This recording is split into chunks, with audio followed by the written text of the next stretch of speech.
রবীন্দ্র চেতনা মঞ্চ বঙাইগাঁও আজি 164তম রবীন্দ্র জন্ম জয়ন্তী উদযাপন কৰি আছে বঙাইগাঁও ওল্ড কলনী খেলপথাৰত।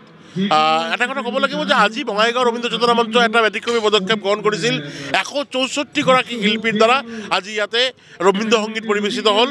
বিভিন্ন ভাষা, বিভিন্ন ধৰ্ম সকলোৰে ইয়াতে অংশগ্ৰহণ কৰিছিল আজি সংগীতৰ ৰবীন্দ্ৰ সংগীতত। আৰু এইটো ছাকচেছ এটা কথাই কয় যে আচলতে ৰবীন্দ্ৰনাথ যিটো একতা, যিটো ঐক্যৰ বাণী কৈছিল, আৰু এই ঐক্যৰ বাণী এতিয়া বিয়পাই দিব লাগে সমগ্ৰ বিশ্বত।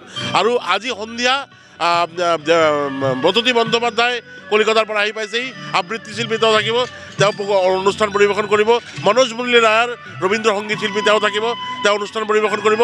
অহাকালিও জি বাংলা সাৰেগামাপাৰ অনুষ্ঠান আছে এই মঞ্চত। গতিকে বঙাইগাঁও ৰাইজক, সমূহ বঙাইগাঁও ৰাইজক আমি আমন্ত্ৰণ জনাইছোঁ এই অনুষ্ঠান উপভোগ কৰাৰ কাৰণে। ধন্যবাদ।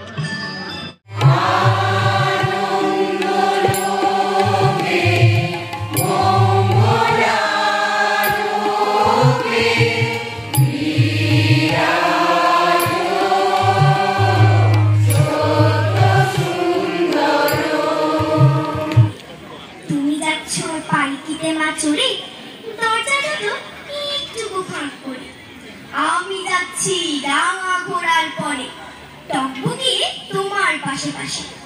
রাস্তা থেকে ঘোড়ার ঘুরে ঘুরে রাঙা ধুলোয় মেয়ে ঘুরে আসে। তোমার ছাড়া জগতে মোর দেহ নাই কিছু।